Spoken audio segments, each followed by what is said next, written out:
Last class में जहां तक मुझे याद है हम लोगों ने गॉस लॉ किया था, याद है? हाँ सर। आज मैंने कहा था कि गॉस लॉ के एप्लीकेशंस करेंगे, यही ना? बोलो, ऐसा ही कुछ कहा था ना? हाँ सर। हाँ। ठीक है। सो एप्लीकेशंस ऑफ गॉस लॉ।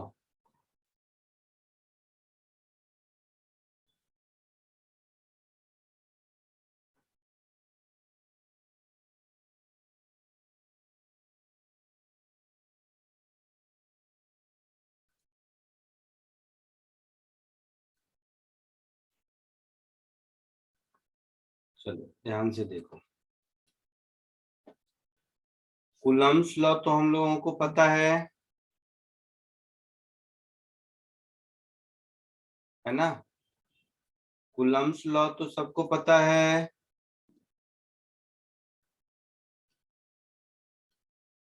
कुछ तो बोलो। Yes sir. तो कूलम्ब्स लॉ के बेसिस पर पॉइंट चार्ज का हम लोगों ने इलेक्ट्रिक फील्ड निकाला था, KQ/R², याद है? हाँ सर। अब उसको जरा सा सबसे सिंपलेस्ट एप्लीकेशन गॉस लॉ से निकालते हैं।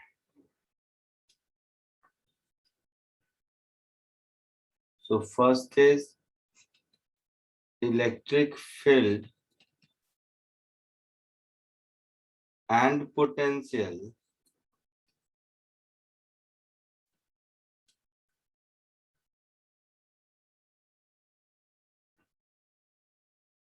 ड्यू टू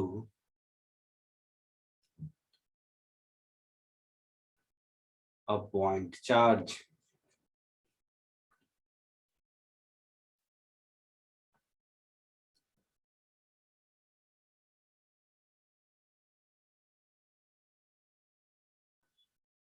तो देखो,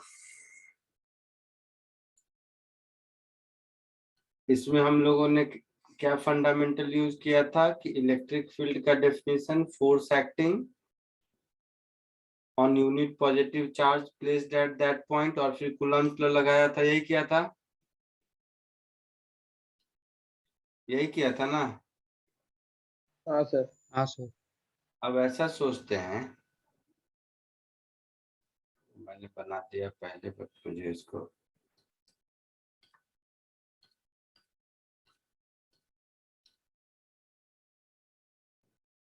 मान लो ये एक पॉइंट चार्ज है और इस पॉइंट चार्ज की वजह से इस पॉइंट पी पर मुझे इलेक्ट्रिक फील्ड चाहिए, ठीक है? तो हम क्या करेंगे,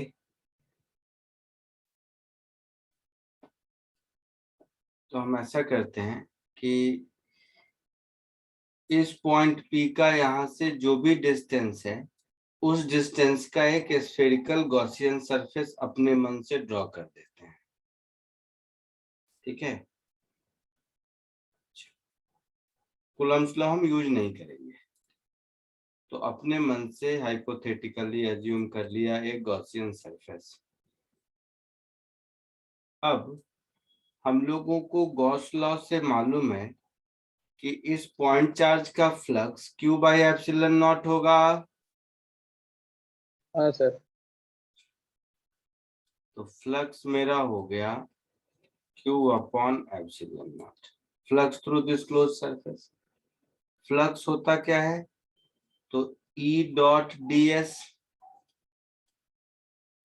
होता है।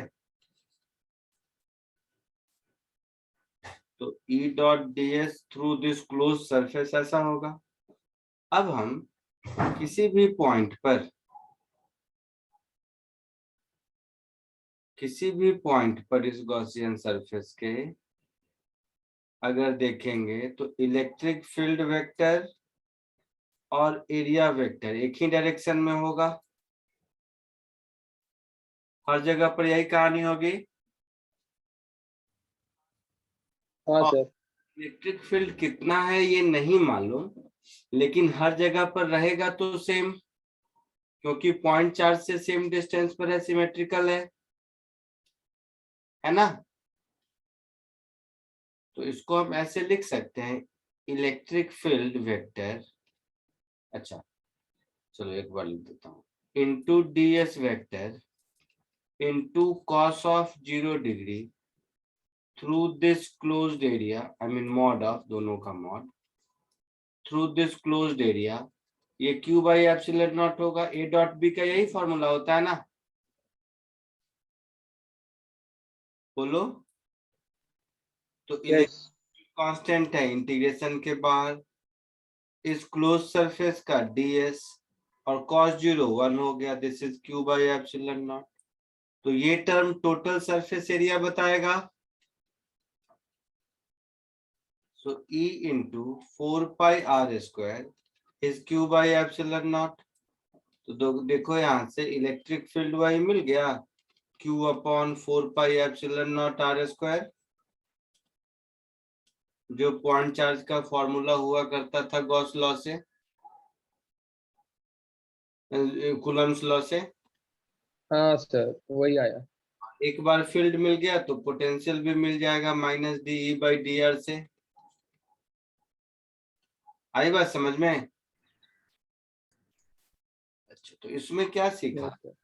कि अगर हम गॉसियन सरफेस सही से एज्यूम कर लेते हैं, सही से एज्यूम करने का मतलब ऐसा जिससे ये इंटीग्रेशन करना आसान हो, मतलब ऐसा सरफेस एज्यूम करें जिससे E और ds के बीच का एंगल पता हो, E कांस्टेंट हो।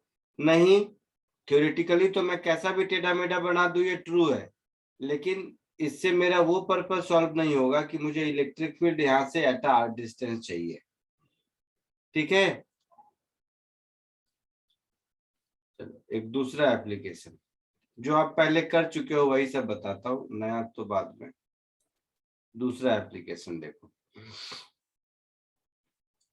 इनफाइनाइट लाइन चार्ज के कारण इलेक्ट्रिक फील्ड बताया था, क्या आया था?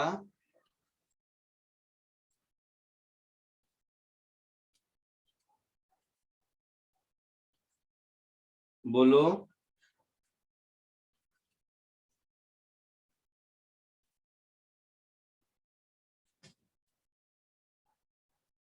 बाप रे, फॉर्मूला भी नहीं आते, कैसे सॉल्व करते हो? मुझे नहीं पता ये सब।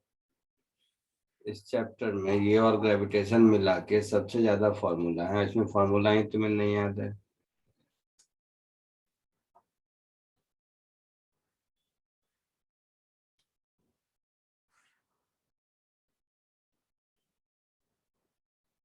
ये कंडक्टर है इनफाइनाइट लेंथ का,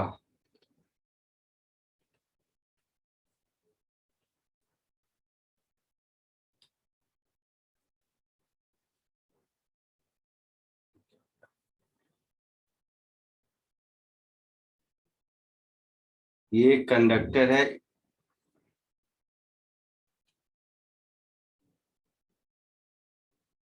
ये कंडक्टर है इनफाइनाइट लेंथ का।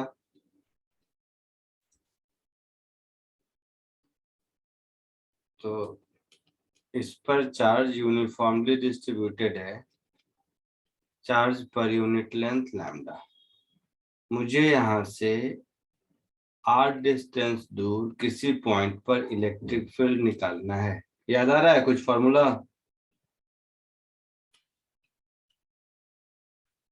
हाँ क्या?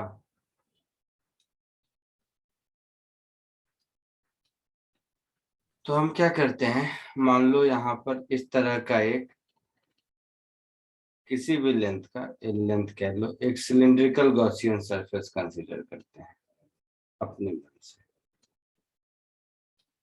कोई भी एक एल लेंथ का सिलिंड्रिकल गॉसियन सरफेस हमने कंसीडर किया जिसका रेडियस r है।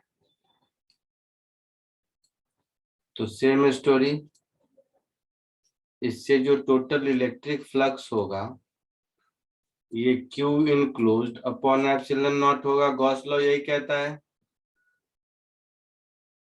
ना। q इनक्लोज्ड क्या होगा, चार्ज पर unit length into length of cylinder upon epsilon not. Electric flux कितना होगा? तो इलेक्ट्रिक फ्लक्स होगा इस क्लोज सरफेस का ई डॉट डी एस। तो इस सरफेस पर इलेक्ट्रिक फील्ड इधर होगा, इस पर इलेक्ट्रिक फील्ड इधर होगा।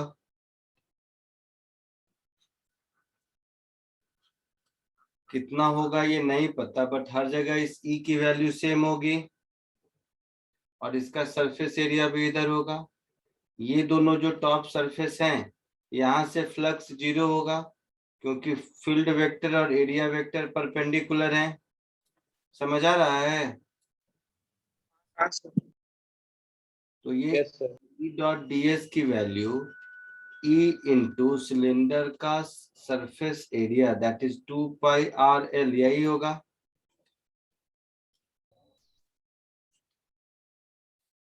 एल एल हटा दीजिए। E is equal to lambda upon 2π_0 इसको कूलम्ब्स लॉ से काफी लंबे चौड़े इंटीग्रेशन से किया होगा। याद आ रहा है कुछ?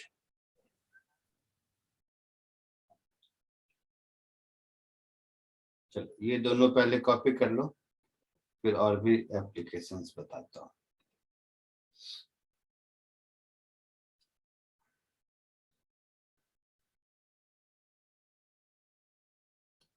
ये दोनों पहले कॉपी कर लीजिए, जैसे ही हो जाए आवाज दे दीजिए।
हो गया?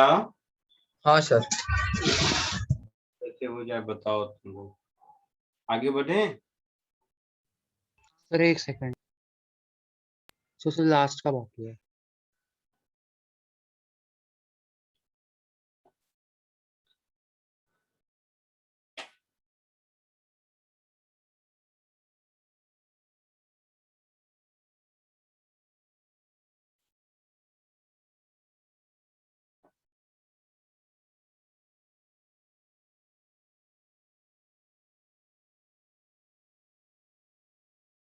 हो गया sir.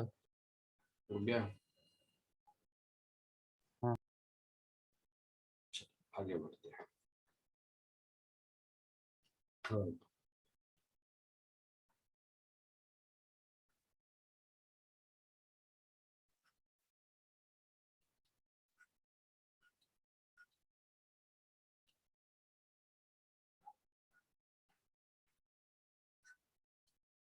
Electric field and potential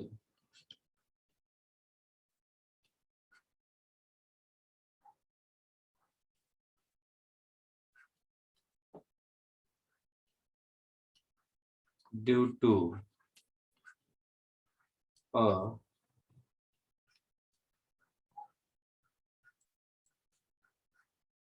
charged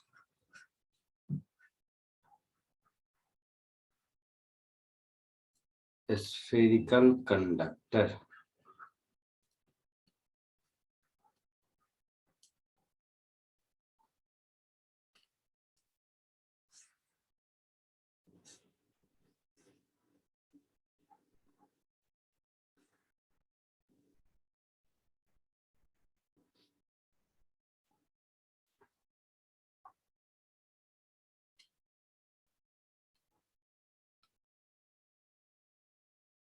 तो ऐसे समझो, ये एक स्फेरिकल कंडक्टर है, इस कंडक्टर पर चार्ज है। कंडक्टर पर चार्ज हमेशा आउटर सरफेस पर आता है।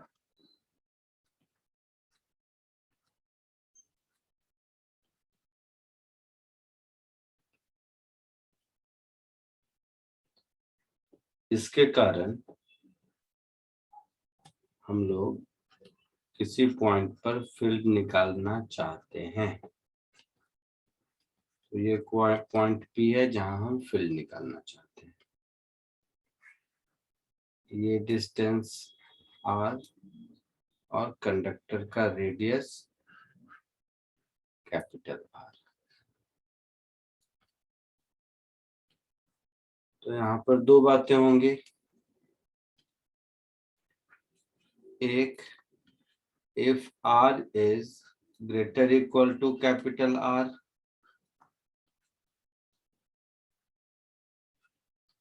तो r अगर greater equal to capital R होगा तो क्या करेंगे हम लोग, capital R sorry small r radius का एक वही गॉसियन सरफेस बनाएंगे, पॉइंट चार्ज के जैसा जो कहानी है सब वही रहेगा। समझ रहे हो? हाँ सर। हाँ सर। उस केस में फील्ड की वैल्यू क्या हो जाएगी, बोलो? पॉइंट चार्ज के जैसा हो जाएगा, Q/4 pi epsilon not small r square ऐसा। हाँ सर। और पोटेंशियल क्या हो जाएगा, Q/4 pi epsilon naught r ऐसा कुछ। यस। इसमें तो कोई दिक्कत नहीं किसी को।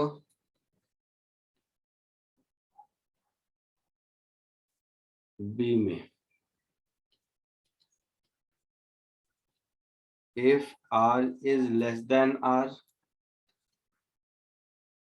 r is less than r का मतलब है कि आपका पॉइंट इनसाइड कहीं लाई करता है, यहाँ पर पॉइंट पे, यही ना।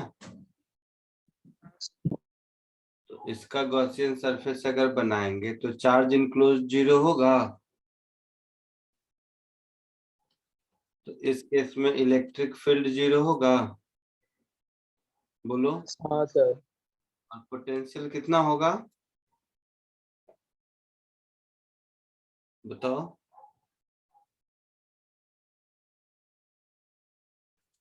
उतना ही होगा जितना सरफेस पर है, क्योंकि सरफेस के अंदर आने पर तो कोई वर्क करना पड़ेगा नहीं, है ना चमका। Yes. तो इन दोनों बातों को अगर ध्यान से देखोगे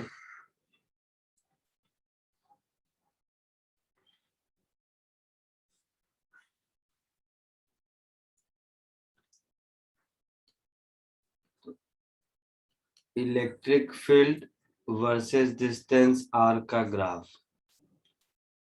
इलेक्ट्रिक फील्ड इनसाइड 0 है, तो यहां से यहां तक 0 होगा।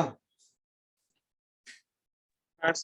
कैपिटल आर पर मैक्सिमम और उसके बाद inversely proportional to R square, ऐसा होगा।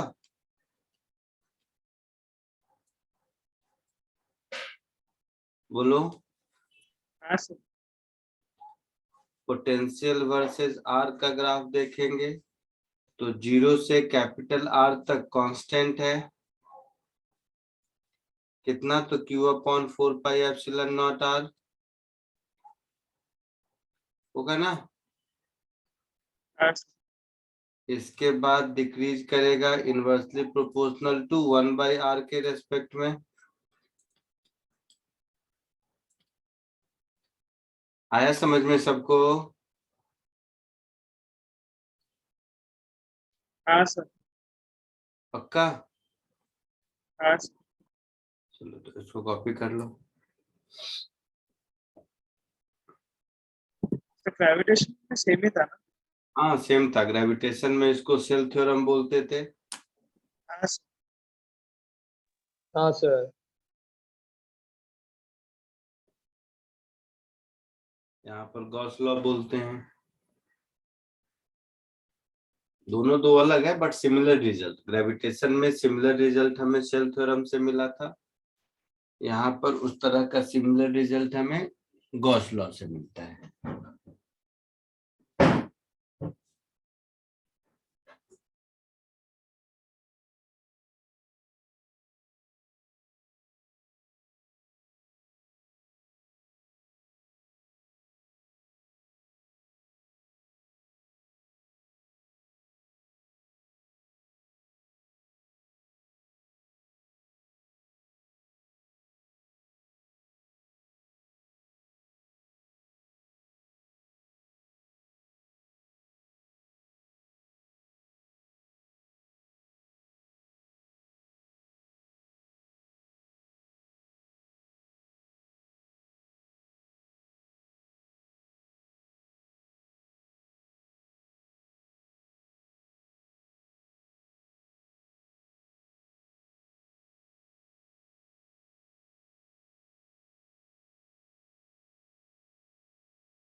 हुआ। हो गया सर। सर एक मिनट सर, एक अरे मिनट, एक बस आखिरी ग्राफ चल रहा है।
हो गया। Yes sir.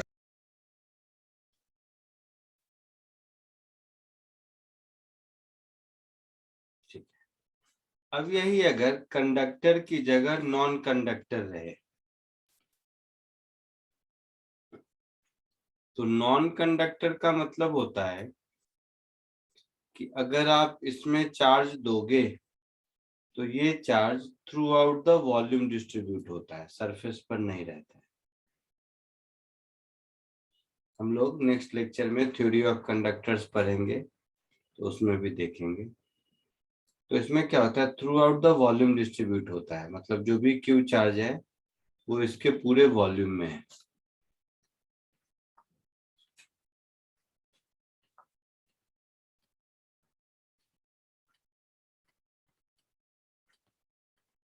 ठीक है, अब अगर मुझे इसके कारण फील्ड पोटेंशियल निकालना है तो देखो R greater equal to R में तो कोई चेंज नहीं आएगा, शायद आएगा क्या? हाँ सर। कोई चेंज नहीं आएगा। आर लेस देन आर में चेंज आएगा क्योंकि अब चार्ज इनक्लोज्ड जीरो नहीं होगा, है ना? तो ये दोनों टर्म में चेंज आएगा। ठीक है, यहां तक क्लियर हो तुम लोग? हाँ सर। तो इन दोनों टर्म में क्या चेंज आएगा और कैसे कैलकुलेट करेंगे बता सकते हो? खुद से ट्राई कर सकते हो? हाँ सर। कोशिश करो। आर लेस देन आर के लिए इसको ढूंढने की कोशिश करो, पहले इसको कॉपी कर लो फिर आर लेस देन आर में फील्ड और पोटेंशियल दोनों ढूंढने की कोशिश करो, पहले फील्ड फिर पोटेंशियल।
Excuse me, sir.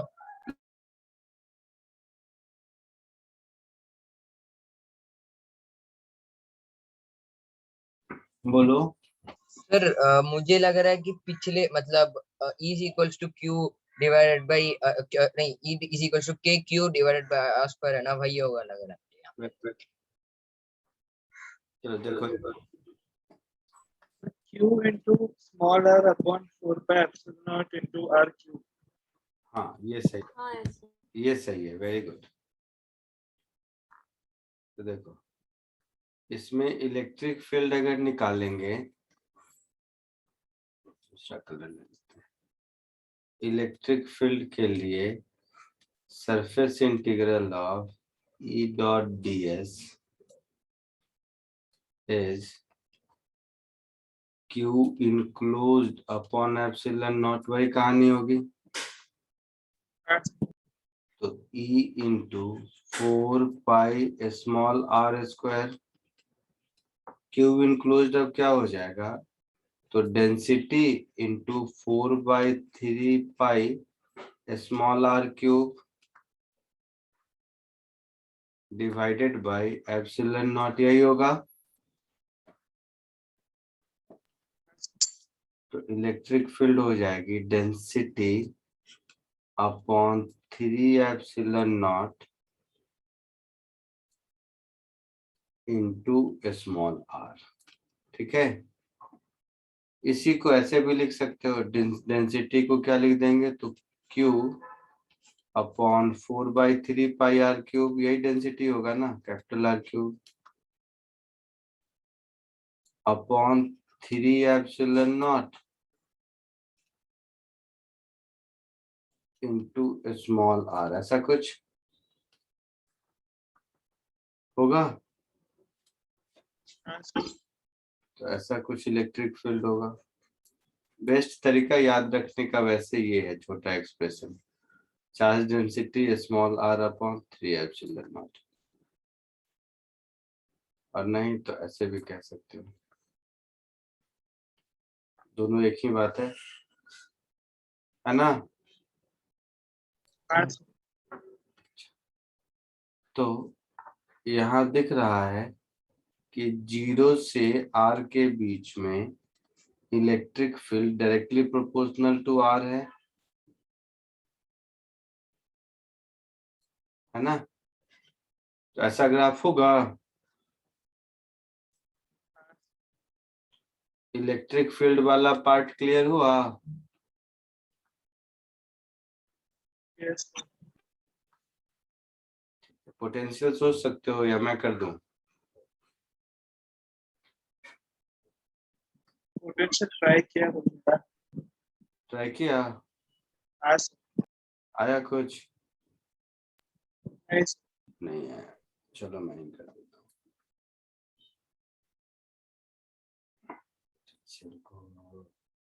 इस कलर से पोटेंशियल एट पॉइंट पी क्या होगा, work done that is E dot dr with minus sign का integral infinity to point P, यही होता है ना। हाँ sir. Negative of work done by electric field is potential. तो इसको हम ऐसे लिख सकते हैं, minus infinity to capital R E dot dr plus capital R to small r E dot dr, लिख सकते हैं ऐसा। हाँ सर। ऐसा इसलिए लिखा क्योंकि ये जो टर्म होगा ये तो पोटेंशियल एट सरफेस के बराबर हो जाएगा। फर्स्ट टर्म माइनस ये इनसाइड पॉइंट का इलेक्ट्रिक फील्ड देखो, sigma upon 3 epsilon nought into small r dr from capital R to small r, ऐसा होगा। ये जो सरफेस वाला है ये क्या हो जाएगा, सरफेस पर पोटेंशियल KQ/R। हाँ सर। अच्छा, तो एक काम और करता हूँ, सिग्मा के टर्म में ही इसको भी लिख देता हूँ तो आसानी होगी। तो इसको लिख सकते हैं Q को सिग्मा इंटू 4/3πr3, है ना, समझ रहे हो कि नहीं? हाँ सर। हाँ sir. Into 3 epsilon nought into capital R³ upon small r, ऐसा होगा ये।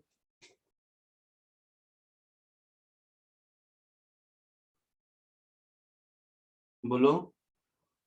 हाँ सर। अच्छा, और ये वाला टर्म क्या हो जाएगा? अच्छा, इस लिख देता हूँ वैसे, rho into R³ upon 3 epsilon naught r²। Rho के टर्म में ऐसा लिख सकते हैं। तो देखो मैं इसको अब सरफेस को ऐसे देता हूँ, रो R³ 3 एप्सिलॉन नॉट r। तो ये हो जाएगा rho capital R³ upon 3 epsilon naught r है। तो सरफेस पर r की वैल्यू कैपिटल R करोगे तो r² हो जाएगा। हाँ सर। तो रो r² अपॉन 3 एप्सिलॉन नॉट, ये टर्म क्या हो जाएगा, रो अपॉन 3 एप्सिलॉन नॉट r का r²/2। समझ रहे हो? बोलो। हाँ हाँ सर। हाँ सर। सर। तो small r² minus capital R² upon 2 integrate करने के बाद यही आएगा। हाँ सर। तो यहाँ से कॉमन ले लो, rho upon 3 epsilon naught common ले लिया तो 1 + 1/2 ये हो जाएगा 3/2 capital R² minus small r²/2। आया समझ में? हाँ सर। पक्का? Yes. So more precisely, rho upon 6 epsilon not कर दो, 6 epsilon not 3 capital R² minus small r²।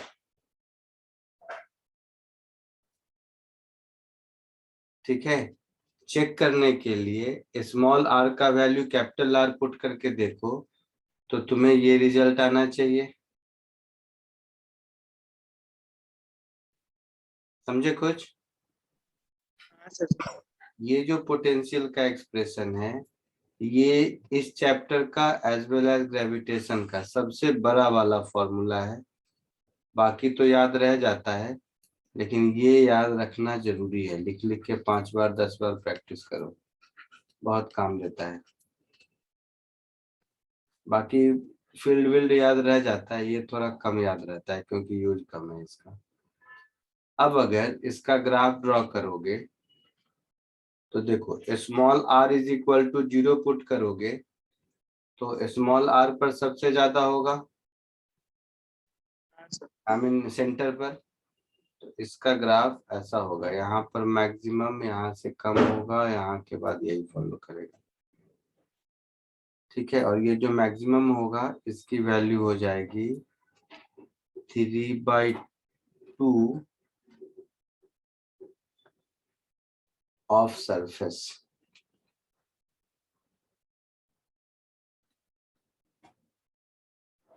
जो सरफेस पर होता है ना उसको उसका 1.5 टाइम्स यहाँ पर होता है। सरफेस पर होगा तो मैं ऐसे ही कर देता हूँ,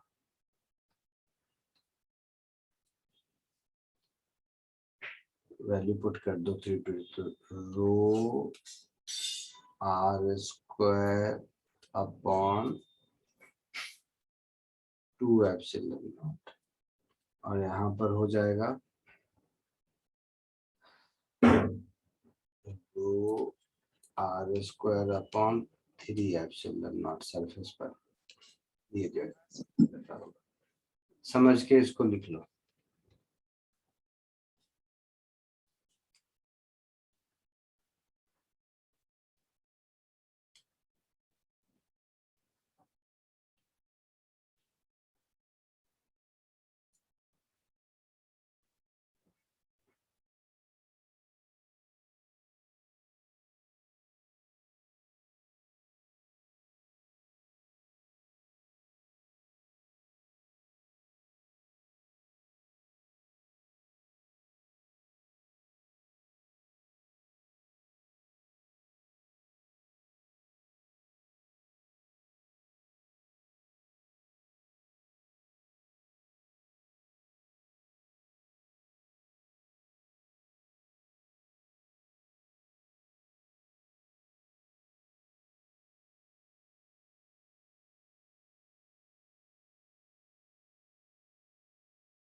हो गया, आगे बढ़ूं? Sir, 2 minutes. एक मिनट।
हो गया सर। एक मिनट सर। हो गया, आगे बढ़े? सर नहीं हुआ सर, एक मिनट।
डन। हो गया। हाँ सर। चला।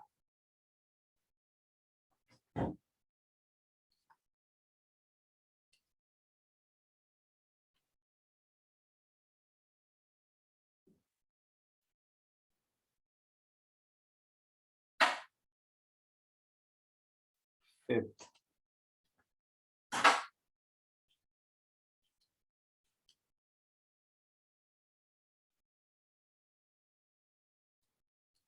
electric field at a point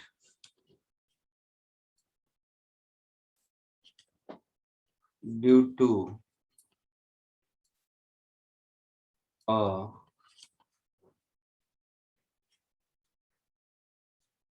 charged conducting sheet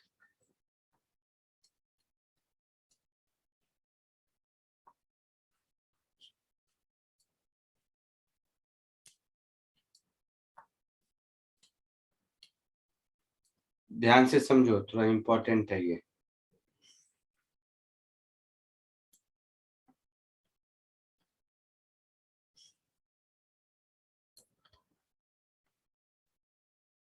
जब हम लोग चार्ज कंडक्टिंग शीट कहते हैं तो इसका मतलब है कि इस पर अगर हम चार्ज देंगे तो दोनों आउटर सरफेस पर आएगा,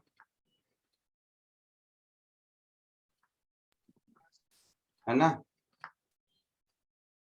ये क्रॉस सेक्शन है, शीट समझते हो ना, हाँ शीट सर। ऐसा होता है, ऐसा, तो ये उसका क्रॉस सेक्शन है। तो मुझे इस पॉइंट पर फील्ड निकालना है। हम क्या करेंगे,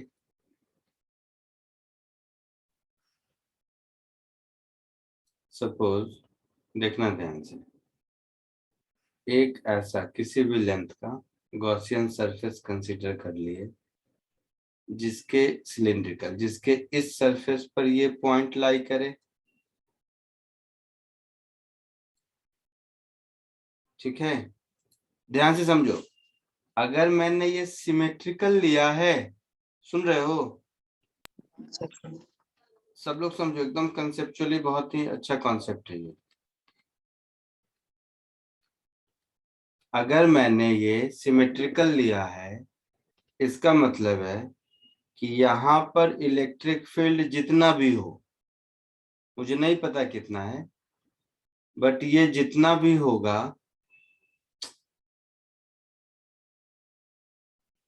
यहाँ पर इलेक्ट्रिक फील्ड का वैल्यू जितना भी होगा, मुझे नहीं पता कितना है, यहाँ पर भी उतना ही होगा,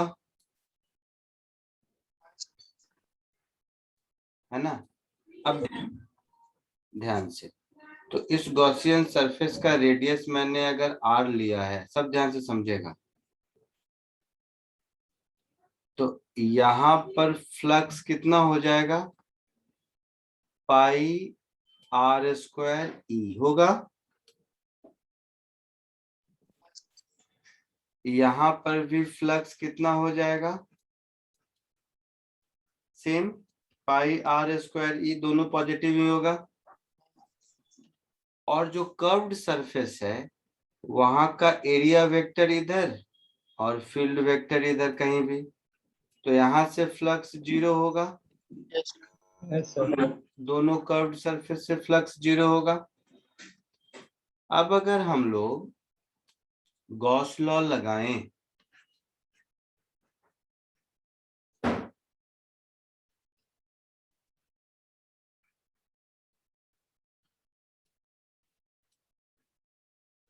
अगर हम लोग अब गॉस लॉ लगाएंगे तो क्या लिखेंगे, total flux through a Gaussian surface is charge enclosed upon epsilon naught। Total flux में खुद देखो, 2 पाई आर स्क्वायर ई यही आएगा, और क्यूब इनक्लोज्ड में क्या हो जाएगा, तो चार्ज पर unit area into pi R square into 2 होगा, क्योंकि इस एरिया में जितना चार्ज होगा इधर और इस एरिया में जितना चार्ज होगा इधर, ये दोनों इस गॉसियन सरफेस के अंदर आएंगे, तो चार्ज sir. पर unit area into pi R square into 2 होगा। पक्का? Upon epsilon nought. तो यहां से मुझे फॉर्मूला मिल गया कि electric field is equal to sigma upon epsilon nought. अगले 2 चैप्टर में, इसमें भी और आगे जो कैपेसिटर पढ़ेंगे उसमें भी, या बहुत जगह ये काम आने वाला है, बहुत इंपॉर्टेंट फॉर्मूला है। ठीक है? तो किसी भी कंडक्टर की वजह से, इनफैक्ट किसी भी शेप साइज का हो, electric field sigma by epsilon not ही होता है। क्लियर है? Yes. कॉपी कर लीजिए।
Okay. Excuse me, sir. Sir, बोलो। सर आपने dipole total is equals to Q के बाद क्या लिखा है? इनक्लोज्ड। एनक्लोज्ड। Okay sir.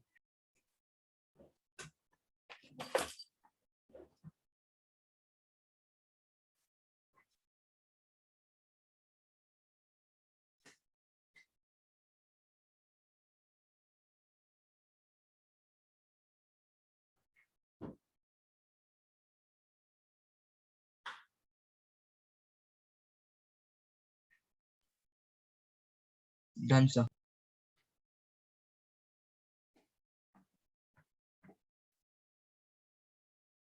आगे बढ़े। Yes, sir.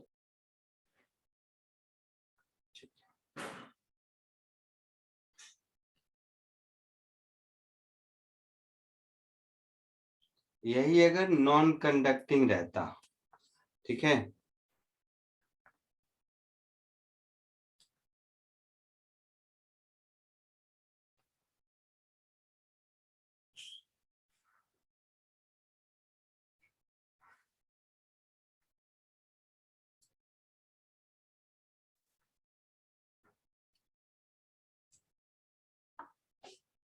ऐसे समझो, यही अगर नॉन कंडक्टिंग शीट होता, तो नॉन कंडक्टिंग में चार्ज सरफेस पर नहीं होता है, अंदर होता है। हाँ सर। ठीक है, अभी मत कॉपी करना तुम, मैं बोलूंगा तब करना। तो ये सब चार्ज जो यहाँ दिख रहा है, ये यहाँ नहीं होगा,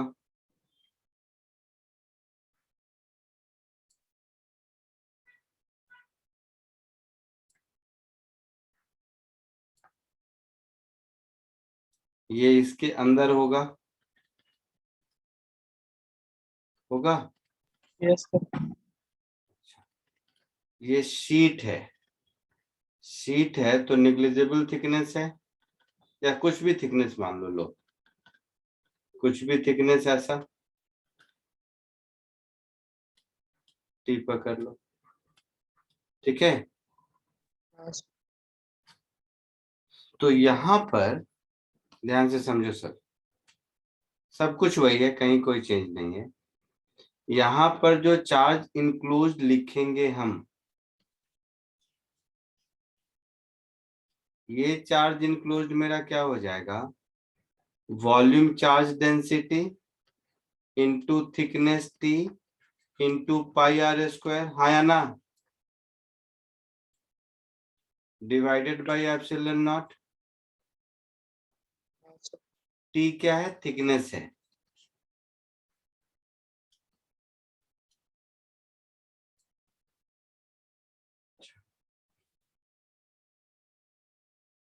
तो यहाँ पर जब कैंसिल करेंगे तो पाई आर स्क्वायर कैंसिल होगा, 2 कैंसिल नहीं होगा। हाँ सर। अच्छा, अब volume charge density into thickness, तो ये एरियल चार्ज डेंसिटी हो जाएगा। Yes sir. हाँ सर। आई बात समझ में। वॉल्यूम क्या होता है, एरिया इंटू थिकनेस, हाँ सर सर। तो density into thickness surface density हो जाएगा। हाँ सर। तो यहाँ से E की value sigma upon 2 epsilon not हो जाएगी। तो ये एक फॉर्मूला हो गया नॉन कंडक्टिंग शीट के लिए। क्लियर है? हाँ सर। लिख लीजिए, आप लोग दोबारा लिखो, आप लोग मेरी तरह होशियारी मत करो, नहीं तो फंस जाओगे, ठीक है। हाँ सर।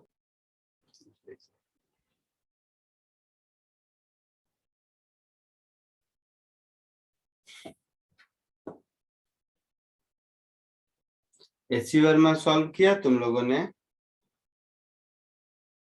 चल रहा है सर। नहीं सर। गॉस लॉ वाला चैप्टर पूरा कर सकते हो। Okay sir. तो ये चैप्टर खत्म हो गया? हाँ, एससी वर्मा सॉल्व करने लायक खत्म हो गया। फिर तो सर अगले लेक्चर में खत्म हो जाएगा। अगले लेक्चर में मतलब बुक सॉल्व करने के लायक तो आज ही खत्म हो जाएगा। सर मतलब संडे को डीपीटी? हाँ, तो चैप्टर खत्म हो गया है आपका, चैप्टर में कुछ है नहीं। सर इलेक्ट्रोस्टैटिक्स में गॉस लॉ भी आ रहा है डीपीटी में। हाँ, इलेक्ट्रोस्टैटिक्स का मतलब गॉस लॉ भी है। वैसे तो इलेक्ट्रोस्टैटिक्स का मतलब कैपेसिटर भी होता है, लेकिन हम लोगों ने 2 अलग चैप्टर बांट रखा है। एससी वर्मा ने 3 चैप्टर बांट रखा है, पहला इलेक्ट्रिक फील्ड पोटेंशियल, दूसरा गॉस लॉ और तीसरा कैपेसिटर। फिजिक्स के लैंग्वेज में बोलेंगे तो ये तीनों मिला के इलेक्ट्रोस्टैटिक्स है। तो जो आपकी डीपीटी में है वो फील्ड और इलेक्ट्रिक फील्ड पोटेंशियल और गॉस लॉ है। ओके।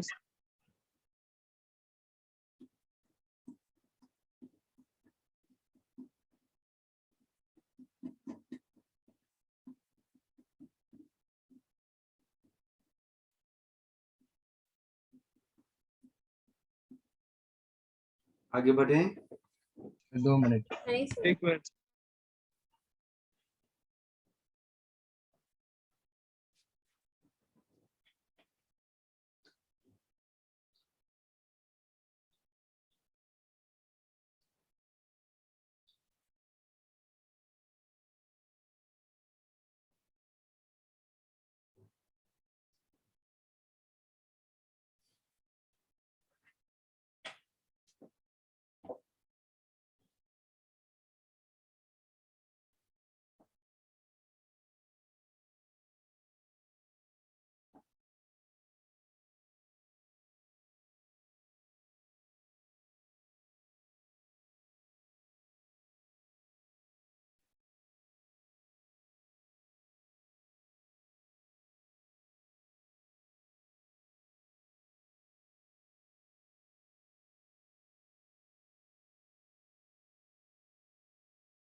हो गया तो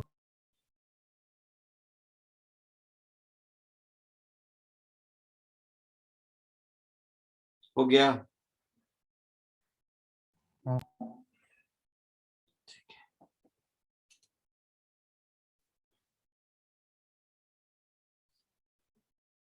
एक कॉन्सेप्ट आता है जिसको बोलते हैं इलेक्ट्रोस्टैटिक प्रेशर, या इसको हम जैसे मन अच्छे बोलो, कोई फर्क नहीं पड़ता। इसको बोलते हैं इलेक्ट्रोस्टैटिक प्रेशर। देखो, पहले इसका मतलब समझते हैं।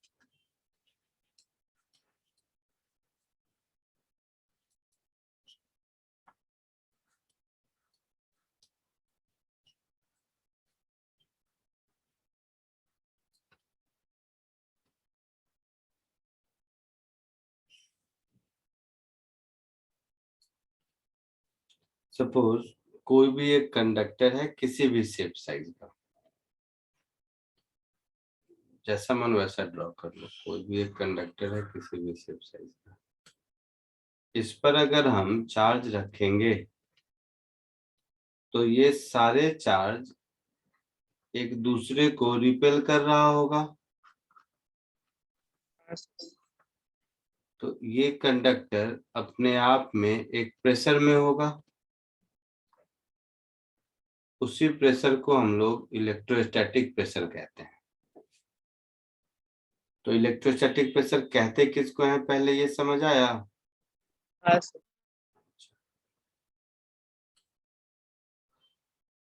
अब अगर मुझे ये इलेक्ट्रोस्टैटिक प्रेशर निकालना है तो कैसे निकालेंगे ये देखते हैं। ध्यान से सुनो, लिखना मत। फॉर्मूला तो याद हो जाएगा बट इसका डेरिवेशन समझना थोड़ा सा टेढ़ा काम है, इसीलिए इसको जरा ध्यान से देखो। इसमें से क्या करते हैं हम लोग, देखना ध्यान से। मान लो कहीं एक से, कहाँ से डायग्राम अच्छा रहेगा उस हिसाब से कहीं से देखते हैं। मान लो इतना पोर्शन मैंने कट कर दिया, इतना पोर्शन। अब इनसाइड फील्ड 0 नहीं होगा ना? नहीं। अब तो इनसाइड सबका फील्ड जो होगा, ये जब था तभी एक दूसरे को कैंसिल करके 0 था। तो मैंने क्या किया, ये छोटा सा पोर्शन जिसका एरिया ds है मान लो, या s या a, जो नाम देना है, a है। अगर मुझे इस पर क्या फोर्स लग रहा है वो मिल गया, तो दैट फोर्स डिवाइडेड बाय इसका एरिया, वो हमारा प्रेशर होगा। हाँ सर। होगा, पक्का? हाँ सर। कोई डाउट नहीं? नहीं सर। ये जो हमने ds लिया, इस ds में जो चार्ज हमने कट किया वो चार्ज कितना होगा, तो दिस dq इज चार्ज पर unit area into area ds। ये चार्ज यहां से हटा दिया। हाँ सर। तो यहाँ पर अगर मुझे इलेक्ट्रिक फील्ड मिल जाए तो उस इलेक्ट्रिक फील्ड में अगर हम इस dq चार्ज को मल्टीप्लाई कर देंगे तो फोर्स मिल जाएगा। हाँ सर। कंप्लीट बॉडी के कारण इसके नियर बाई पॉइंट पर field sigma by epsilon not होना चाहिए था। हाँ सर। सब ध्यान से सुनेगा। केवल इस ये जो रेड वाला है, मैं एक पॉइंट मान लो यहां देख लेता हूं m, और एक पॉइंट इसके नीचे देख लेता हूं n। ठीक है। हाँ सर। तो electric field at m, electric field at m, ये अगर कंप्लीट कंडक्टर रहता आई मीन तो सिग्मा बाई एप्सिलॉन नॉट होता। हाँ सर। है ना। इसका मतलब है अगर हम इस चार्ज का फील्ड और जो रिमेनिंग चार्ज है, मतलब वो जो पूरा कंडक्टर है उसका फील्ड, इन दोनों को ऐड कर दें तो सिग्मा बाई एप्सिलॉन नॉट होना चाहिए। हाँ सर। तो देखो m पर इलेक्ट्रिक फील्ड होना चाहिए मेरा कितना, sigma by epsilon not, sigma by epsilon not होना चाहिए। इसमें तो किसी को कोई डाउट नहीं है। हाँ सर। ये अभी जो लिख रहा हूं वो समझने वाली बात है। यानी कि electric field due to conductor, conductor इसको हम नाम दे देते हैं E1,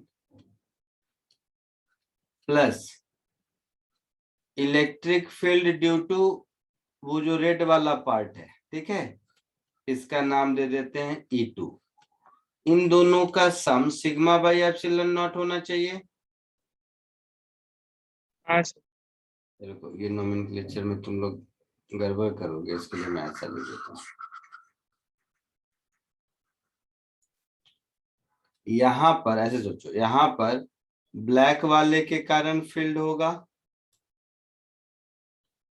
है ना, ब्लैक और रेड सिंबल करते थे, तो ब्लैक वाले के कारण फील्ड हो गया E1, और रेड जो कटा हुआ पोर्शन है उसके कारण फील्ड हो गया E2। तो ये E1 E2 का सम तो सिग्मा बाई एप्सिलॉन नॉट होना चाहिए। हाँ सर। Yes, sir. E1 का मैग्नीट्यूड प्लस E2 का magnitude, this should be equal to sigma by epsilon nought. ठीक है। अच्छा ध्यान से देखो, बहुत ही इंपॉर्टेंट चीज सिखा रहा हूं। इसी तरह पॉइंट N पर दोनों मिला के फील्ड 0 होना चाहिए इनसाइड। हाँ सर। तो पॉइंट N पर रेड वाले के कारण, इस रेड वाले जिसको कट किया है उसके कारण इधर, ये रेड वाले के कारण जिसको हम E2 कहते हैं, और जो रिमेनिंग ब्लैक वाला है उसके कारण जरूर E1 इधर होगा, तभी इन दोनों का सम 0 होगा। हाँ सर। तो यहां से एक इक्वेशन मुझे मिल गया, E1 माइनस E2 इज 0। मिल गया। हाँ सर। इन दोनों को सॉल्व कर देंगे तो E1 is equal to E2 is equal to sigma by 2 epsilon nought. हाँ सर। कोई डाउट नहीं किसी को।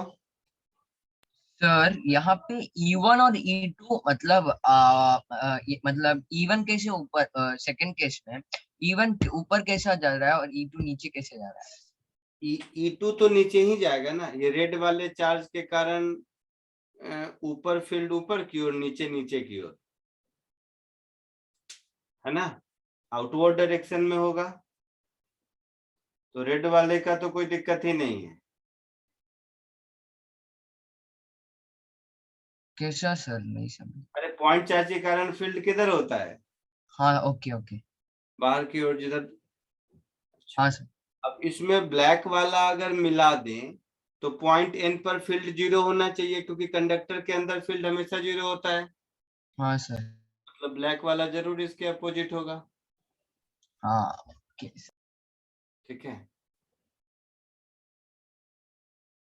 यहां तक समझ आया? हाँ सर। तो इसका मतलब है अब ये DQ चार्ज जो हमारा है वो किसके फील्ड में है, ब्लैक वाले के फील्ड में। तो रेड वाले पर फोर्स कितना लगेगा, ब्लैक वाले का फील्ड, ब्लैक वाले को 1 लिखा था शायद, और चार्ज DQ यही फोर्स होगा, that is sigma bye 2 epsilon not into DQ, that is sigma into DS, ऐसा कुछ। So sigma square upon 2 epsilon not is F upon DS, तो फोर्स पर यूनिट एरिया यही प्रेशर होगा। तो प्रेशर का फॉर्मूला मिल गया sigma square upon 2 epsilon not, इसको इलेक्ट्रोस्टैटिक प्रेशर कहते हैं। ये आपका एस.सी. वर्मा ये सब बुक में इसके क्वेश्चन नहीं है, बट अच्छी किताबों में मिल जाएंगे, कॉन्सेप्ट जानना जरूरी है। सर जेई में है क्या?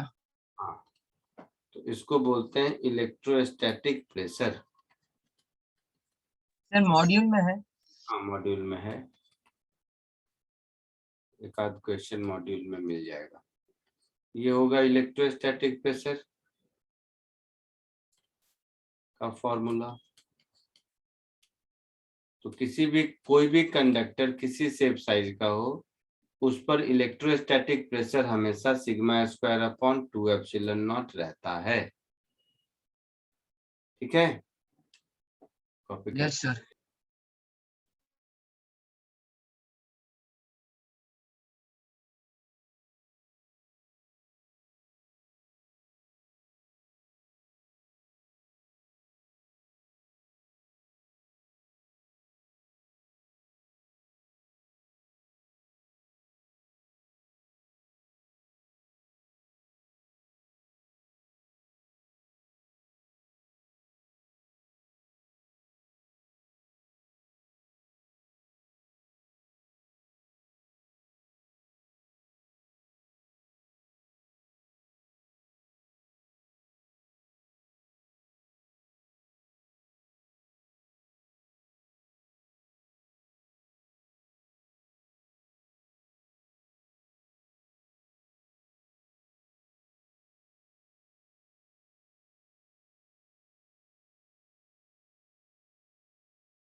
हो गया सर। हो गया, आगे बढ़े। हाँ सर। इलेक्ट्रोस्टैटिक प्रेशर से ही रिलेटेड एक कॉन्सेप्ट है जिसको बोलते हैं इलेक्ट्रिक फील्ड एनर्जी।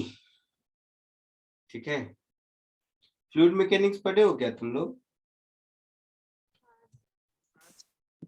पढ़ लिया, खत्म हो गया कि चल रहा है? हो गया। खत्म हो गया। खत्म हो गया सर। तो फ्लूइड मैकेनिक्स में ये पढ़े होगे तुम लोग, बर्नौलीज इक्वेशन। हाँ सर। तो बर्नौलीज इक्वेशन में क्या था, pressure energy, kinetic energy per unit volume, ये सब कहानी था, है ना। P plus half rho V square plus rho G, ये चीज कांस्टेंट, यही कहानी थी ना। हाँ सर। हाँ हाँ। इस कहानी में P क्या था? प्रेशर था। फ्रेश। तो pressure is energy per unit volume. हाँ सर। तो जैसे pressure energy per unit volume है, तो यहाँ पर भी electrostatic pressure energy per unit volume है। कैसे, अभी दिखाता हूँ। इसको बोलते हैं फील्ड एनर्जी, और पर यूनिट वॉल्यूम है तो फील्ड एनर्जी डेंसिटी। ये कॉन्सेप्ट भी बहुत काम देता है, बहुत सारे क्वेश्चन छोटे हो जाते हैं इससे। तो नेक्स्ट टॉपिक इज इलेक्ट्रिक। जैसा मैंने पहले ही कहा कि चैप्टर आपका ओवर है, बट ये सब कुछ ऐसी चीजें हैं जिससे लाइफ आसान हो जाती है। Electric field energy density.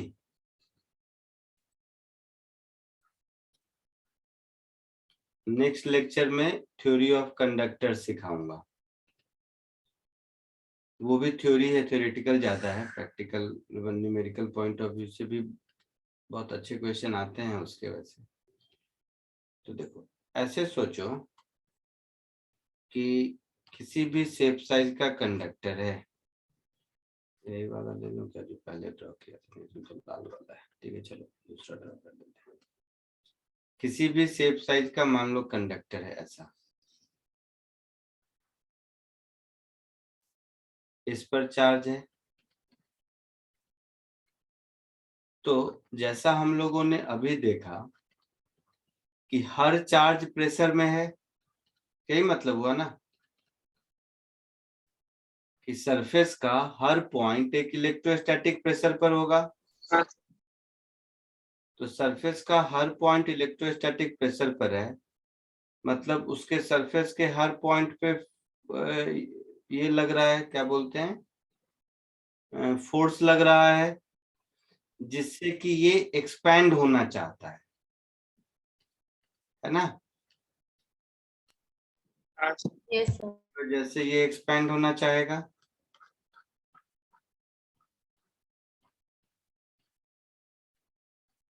तो इसका जो भी वॉल्यूम है वो वॉल्यूम ये इंक्रीज करना चाहेगा।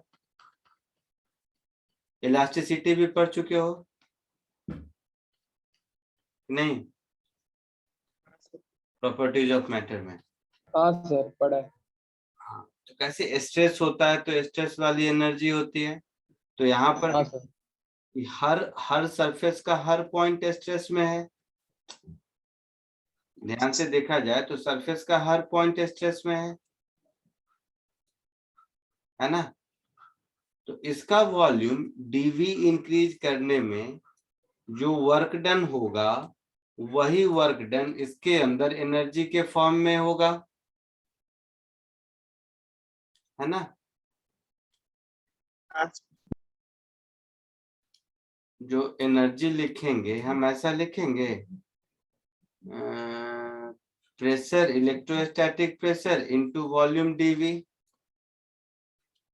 तो इलेक्ट्रोस्टैटिक प्रेशर अभी देखा था sigma square by 2 epsilon not, और वॉल्यूम dV जो भी वॉल्यूम इंक्रीज किया, तो ये जो, और इससे जो भी इंक्रीज हुआ पोटेंशियल एनर्जी, तो ये जो du अपॉन dV है, ये हो जाएगा energy per unit volume, that is pressure के बराबर ही। इसको हम लोग एनर्जी डेंसिटी कहते हैं, और ये प्रेशर के बराबर ही है, ठीक है, mathematically. That is field energy per unit volume, sorry. तो इस एक्सप्रेशन को, एनर्जी डेंसिटी के एक्सप्रेशन को ध्यान से देखोगे तो एक तो तरीका है sigma square by 2 epsilon not, दूसरा है बुक में आपको ऐसा लिखा हुआ मिलेगा 1/2 सिग्मा अपॉन एप्सिलॉन नॉट का होल स्क्वायर कर दीजिए, और यहाँ पर सिग्मा एक एप्सिलॉन नॉट कर दीजिए, सेम एक्सप्रेशन है। तो इससे हो गया half into electric field square into epsilon nought. तो एनर्जी डेंसिटी का फॉर्मूला मिल गया half epsilon nought into electric field का स्क्वायर। ये जनरल फॉर्मूला हो गया energy density corresponding to electric field का।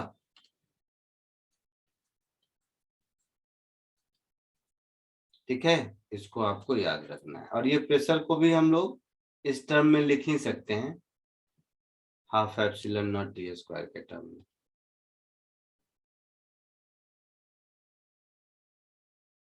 कॉपी कर लीजिए इसको।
हो गया?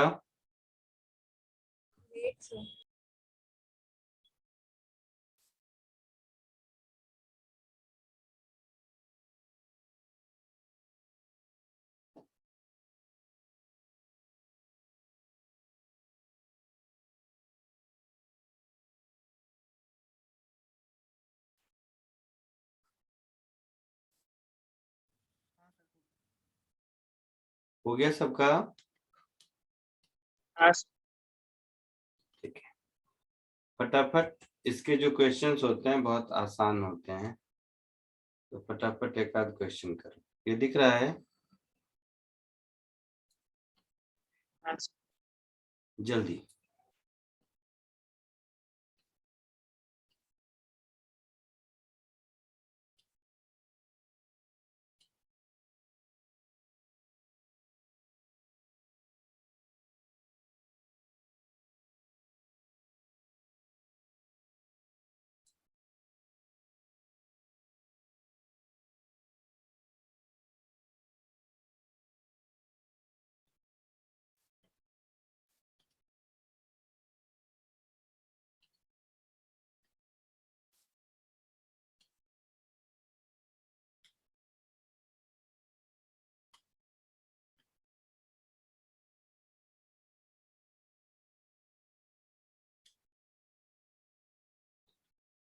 ये दोनों करो।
सर फर्स्ट का आंसर आ गया sir.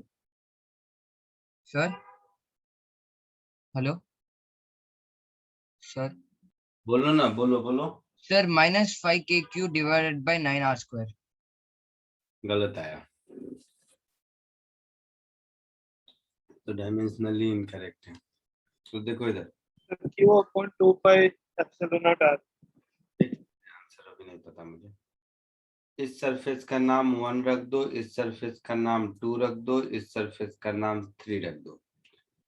Potential at C, potential सी पर 1 की वजह से होगा, 2 की वजह से होगा और 3 की वजह से होगा।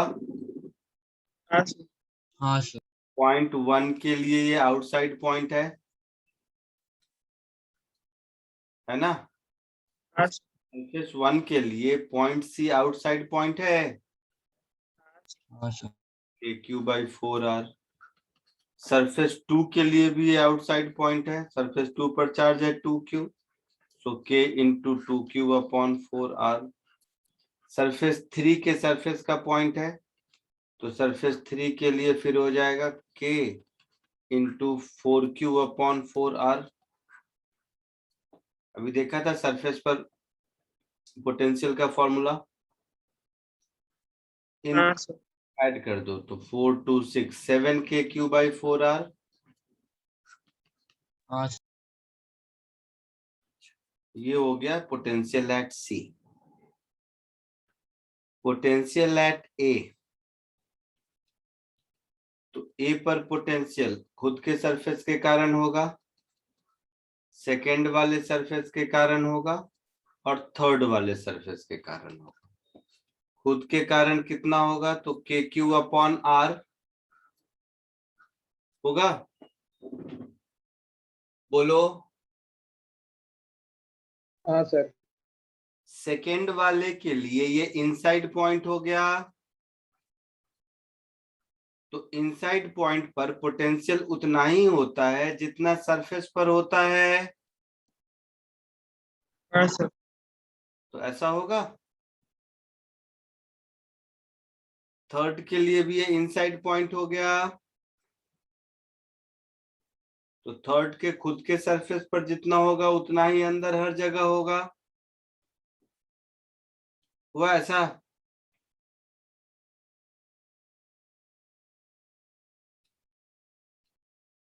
बोलो। हाँ सर। सबको समझ आया या नहीं?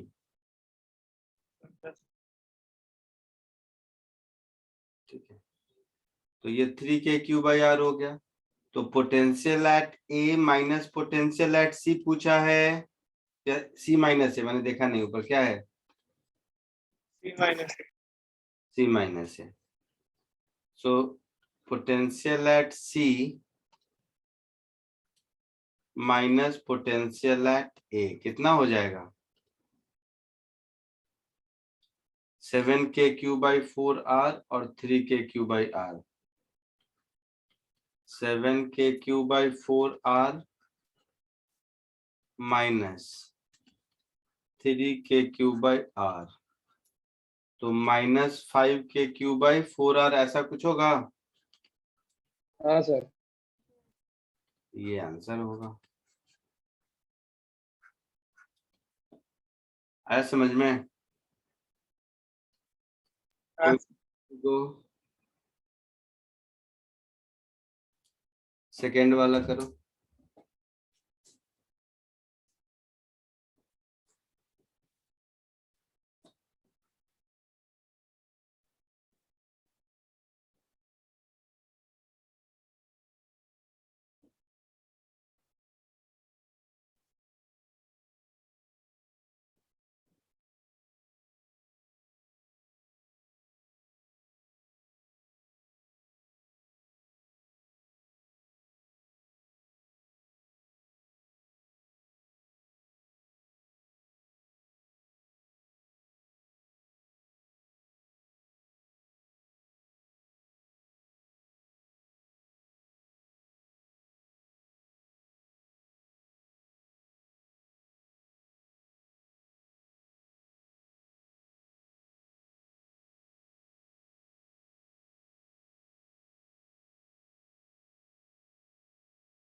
बोलो आया कुछ सेकंड का? बोलो। Q और -2 के क्या बोल रहे हो? सर, अंदर वाले पे Q और बाहर वाले पे -2। अभी देख लेते हैं, आंसर पता नहीं। अंदर वाले पे मान लो Q1 और बाहर वाले पे मान लो Q2। तो पहले तो Q1 Q2 मिला के -2Q होगा। हाँ इसमें कोई दिक्कत नहीं किसी को?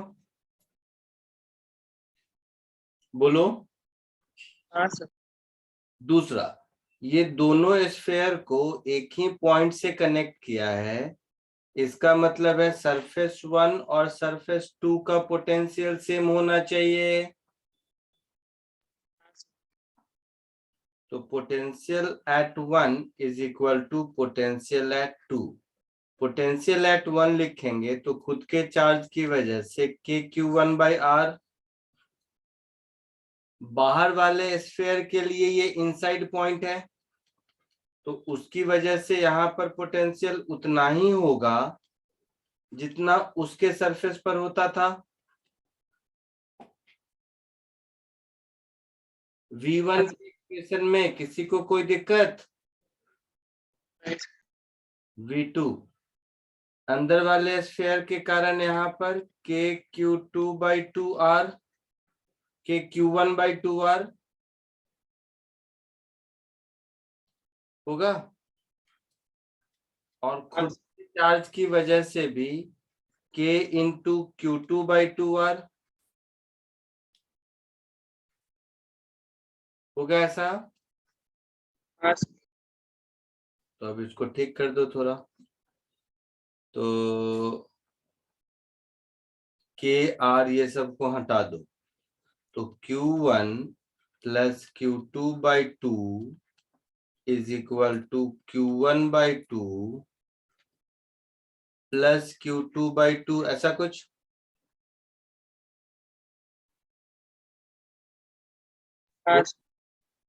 तो इसका मतलब है कि Q1 इज इक्वल टू 0 और Q1 0 तो Q2 -2Q। आंसर अंदर के सरफेस पर 0 और बाहर के सरफेस पर -2Q। आया समझ में? ऐसे भी इसको ओरली बोला जा सकता था। ओरली ऐसे बोला जा सकता था कि किसी भी कंडक्टर पर चार्ज देते हैं तो वो उसके आउटर सरफेस पर आ जाता है।